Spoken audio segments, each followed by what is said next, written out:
6 Things You Should Know About Napoleon.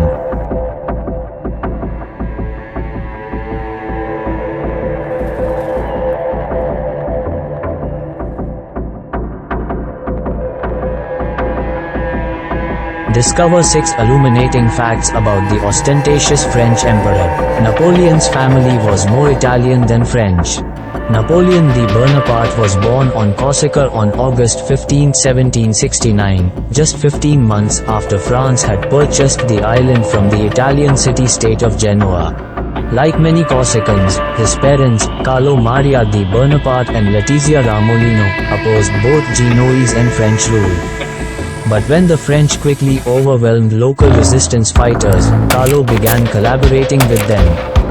At age 9, Napoleon, nicknamed Nabulio, was sent to school in mainland France, where he learned to speak fluent French. He never lost his Corsican accent, however, and was purportedly mocked for it by his classmate and, later on, by the soldiers under his command.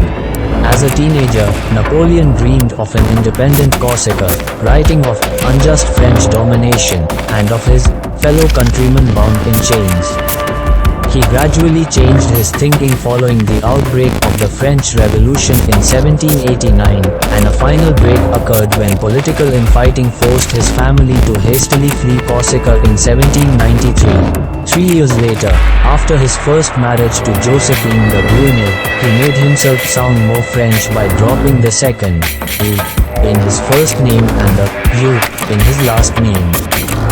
Pope's territories, known as the Papal States, which stretched across a sizable portion of the Italian peninsula. In exchange for peace, Pius V agreed to hand over land, money, and a treasure trove of art. Nonetheless, the French went ahead and occupied Rome anyway in 1798 following the assassination of a general there.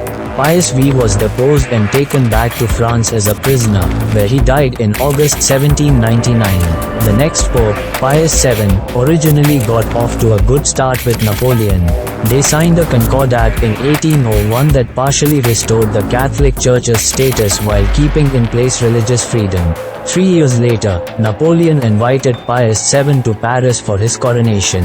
Legend holds that at the last instant, he snatched the crown from the surprise pope, who had intended to crown Napoleon emperor, and placed it on his head himself. Whether strictly true or not, their relationship deteriorated from that point forward, particularly after Napoleon annexed the Papal States in 1809. Pius VII responded by excommunicating Napoleon, after which the emperor had him abducted and placed under house arrest. After taking power, Napoleon piled up one military victory after another against Austria, Prussia, and other enemies. But his good fortune ran out during an 1812 invasion of Russia, which he initiated to punish Tsar Alexander I for not complying with his embargo of British trade. For the campaign, Napoleon raised an estimated 450,000 to 650,000 troops, likely the largest European army ever seen to that date. Rather than stand their ground in the face of such overwhelming force, the Russians retreated, torching the cities, crops, and bridges in their path. The first major battle, a bloody draw, finally occurred over 2 months after the start of the invasion. The Russians then withdrew again and allowed the French to occupy Moscow, but not before setting it on fire. Napoleon thought he had won until realizing that his army, already greatly reduced by desertions in a typhus epidemic, would not be able to survive the winter there. He ordered a retreat, which eventually turned into a rout due to the severe weather and constant assaults on his flanks and rear. By the time his army made it out of Russia, it was down to perhaps a few tens of thousands of men. Emboldened, Napoleon's opponents immediately went on the offensive, winning the October 1813 Battle of Leipzig and rolling into Paris a few months later.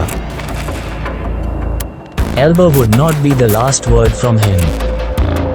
The terms of Napoleon's exile to Elba were hardly draconian. He retained the title of emperor and was given full sovereignty over the island, which included the right to build up a small navy and hold lavish parties for visiting dignitaries. "I want from now on to live like a justice of the peace," Napoleon said. Yet in March 1815, he disembarked on the French coast with about 1,000 men and began marching to Paris. Many of his former troops joined him along the way, and King Louis XVIII fled. Now back in charge, Napoleon prepared to preemptively strike against Britain, Austria, Russia, and Prussia, only to suffer a disastrous defeat at the Battle of Waterloo. In June 1815, he abdicated once again and was exiled to St. Helena, a remote British-held island in the southern Atlantic Ocean. He died there 6 years later of what was probably stomach cancer.